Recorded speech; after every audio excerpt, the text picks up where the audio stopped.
Terima kasih Tuan Pengerusi Majlis. Assalamualaikum warahmatullahi wabarakatuh. Alhamdulillahirrabbilalamin. Assalatu wassalamu ala asyrafil anbiya wal mursalin wa ala alihi wa sahbihi ajma'in. Rabbi syrah li sadri wa yassir li amri wahlul 'uqdatam min lisani yafqahu qawli. Yang berhormat, yang kat belakang saya, muslimin dan muslimat, selalunya saya bertemu dengan mikrofon ni untuk buat cerita lain. Tapi semenjak kebelakangan ni saya dah diminta pula tak nyanyi lagi dah, nak cakap pula. Dan sebelum saya teruskan, saya ingin menjelaskan terlebih dahulu yang berdirinya saya di sini pada malam ini bukanlah sebagai seorang ahli politik. Jadi tak mungkin bercakap berapi-rapi. Saya berdiri di sini pada malam ini sebagai seorang rakyat biasa, sebagai seorang muslimah, dan yang penting sekali bagi saya sebagai seorang ibu kepada 2 orang anak. Dan sebelum saya cerita lagi, saya nak kongsi cerita saya. Saya rasa saya ni mewakili ramai, terutamanya kaum-kaum ibu lah, atau ramai juga rakyat biasa yang selama ni kalau orang kata tak ambil pot pun, tak ambil kisah pun tentang politik. Hang buatlah apa hang nak buat, janji hang jangan kacau untuk aku. Betul? Jadi saya ingin bercerita sedikit tentang apa yang membuatkan saya bertukar. Nah, di mana turning point saya daripada orang yang berada di atas pagar, tak kisahlah hang apa pun, aku cari makan, besarkan anak aku, kepada menjadi seorang yang bertanya, sering bertanya dan ingin tahu. Ada beberapa peristiwa yang terjadi yang membuatkan saya daripada orang yang duduk atas pagar kemudian menjadi orang yang lemah imannya, tengok berhadapan dengan kemungkaran tapi diam diri, sehingga sampailah ke malam ini bercakap depan ramai dan ramai lagi yang mendengar online. Pada tahun 2005 saya dilanda musibah, musibah rumah tangga, di mana saya menghadapi custody battle, di mana bekas suami saya ingin mengambil hak penjagaan anak saya 2 orang tahun 2000, dan bekas suami saya adalah orang asing yang mu'alaf, yang memeluk agama Islam bila berkahwin dengan saya. Jadi memanglah saya ke sana kemari meminta tolong. Saya dah dapati bekas suami saya itu seorang penagih dadah, menunjukkan anak saya yang kecil itu yang baru 4 tahun setengah bagaimana nak menggunakan dadah. Anak saya pada usia itu dapat menunjukkan macam mana nak gunakan ais sejenis dadah. Anak saya yang berusia 4 tahun setengah diajar oleh bapanya yang berbangsa asing macam mana nak lipat straw, nak isikan dadah itu, dan boleh tunjuk kepada pihak polis bagaimana ayahnya menggunakan dadah dan mengajar dia. Saya rasa macam mana pun jahat saya rasa saya tak boleh hajar anak saya menipu untuk memburukkan bekas suami saya. Jadi custody battle. Bagi saya, sekiranya ayahnya baik, dapat membimbing anak, setiap anak itu memerlukan seorang ayah. Tapi dengan ayah yang begini, apakah nasib anak saya kalau diambil, diberi hak penjagaan dan dibawa ke luar negara? Jadi saya ni jadi macam pengemis lah, ke sana kemari membawa kes saya ni. Jadi terjadilah ceritanya, satu hari saya membuat persembahan.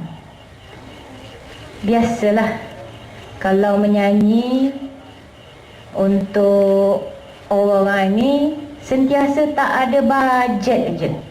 Jadi tak apalah, saya kata saya menyanyi dengan bajet yang ciput pun janji saya dapat jumpa dengan pemimpin ni. Kerana pemimpin ini dia telah diberi amanah untuk menjaga hal ehwal wanita. Dan okey, majlis semua okey, saya pun menyanyi dan saya dapat bertemu dengan pemerintah, dengan menteri itu. Dengan senyum manisnya dia memuji suara saya. Manis. Oh Aisyah, beautiful voice. Oh thank you Datuk Seri. Thank you. Fine, saya rasa Alhamdulillah, inilah peluang saya untuk mengadu nasib saya kepada orang yang diamanatkan untuk menjaga hal ehwal orang seperti saya. Jadi saya pun buka mulut kata, Datuk, I have a big problem. Saya ada problem. Anak-anak saya diminta hak penjagaannya oleh bekas suami saya, seorang penagih dadah dan seorang asing mu'alaf, yang saya tak tahu sama ada selepas bercerai dengan saya, sama ada dia akan masih mengamalkan agama Islam. Saya rasa macam tak percaya. Dalam sekejap-kejapan wajah manis yang memuji saya, betapa merdunya suara tadi bertukar, terus mencuka, terus seolah-olah saya telah melakukan sesuatu yang sangat-sangat teruk. Sangat-sangat teruk. Dalam masa 1 minit, 2 minit, pembantu-pembantunya datang dengan wajah yang mengalahkan malaikat maut. Punya dengan marahnya, seolah-olah saya dah membuat sesuatu perkara yang Allah. Saya terkejut. Kenapa? Dan saya kata, oh, you shouldn't, jangan cakap macam ni, tak boleh cakap macam ni, nanti telefon satu KL line. Dan saya kata, okey, tak apa, saya akan cuba. Tapi bila saya cuba minta pertolongan, bantuan daripada situ juga, tak ada apa-apa tindakan pun. Seperti saya dulu tak ambil pot pun. Muslimin dan muslimat, ini soal akidah anak-anak saya. Tuan-tuan bagi tahu kepada saya berapa banyak perkara lain yang lebih mustahak daripada seorang ibu menjaga akidah anak-anaknya. Daripada itu, saya mula berfikir, ini ke jenis pemerintah yang saya sendiri letakkan. Dia diamanahkan, ini memang tugas dia. Apa salah ke kalau saya mengadu? Saya bukan minta pinjaman 250 million, okey? Saya hanya minta pandangan. Tujukan saya ke arah mana saya boleh menyelesaikan masalah saya. Ini membuatkan saya berfikir, maafkan saya kerana mungkin apa yang akan saya ceritakan seems naive, ya, tapi saya bercakap sebagai seorang ibu, sebagai seorang rakyat biasa, dari pandangan seorang rakyat biasa. Saya berfikir lagi, Masya Allah, kalau aku ni yang muka pasport ni diberi layanan begini, fikirkanlah kalau orang yang datang daripada kampung pedalaman meminta bantuan, bagaimana agaknya layanan dia. Itu satulah. Jadi saya always believe what goes round comes around.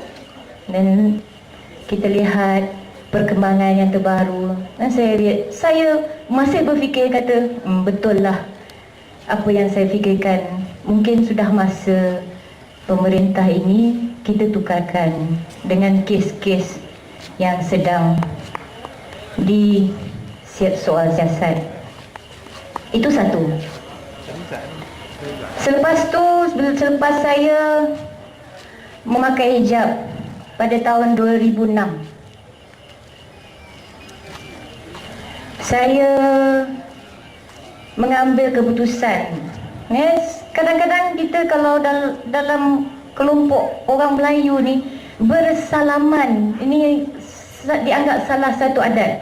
Kadang-kadang bila di hadapan khalayak ramai, orang-orang besar hulur tangan, dan itu membuatkan saya serba salah. Allah, aku nak malukan orang ni ataupun aku nak ikut perintah Allah. Saya fikir ada macam-macam solution lah. Orang kata bawa glove lah, dah jadi macam Michael Jackson lah pula Aisyah nanti, nak pakai sarung tangan, nak bersalam. Tapi saya mengambil keputusan yang saya tidak akan bersalam dengan bukan muhrim, kerana itu hukum Allah. Kalaupun dengan sarung tangan pun masih ada body contact, saya rasa, walaupun kulit tak bersentuhan. Jadi yang paling saya ralat, saya nak buat rancangan TV, dan saya diberitahu desas-desusnya bahawa nama saya telah blacklisted, telah disenarai hitamkan oleh beberapa pihak kerana saya telah memalukan seorang VVIP kerana tidak menyambut salamnya.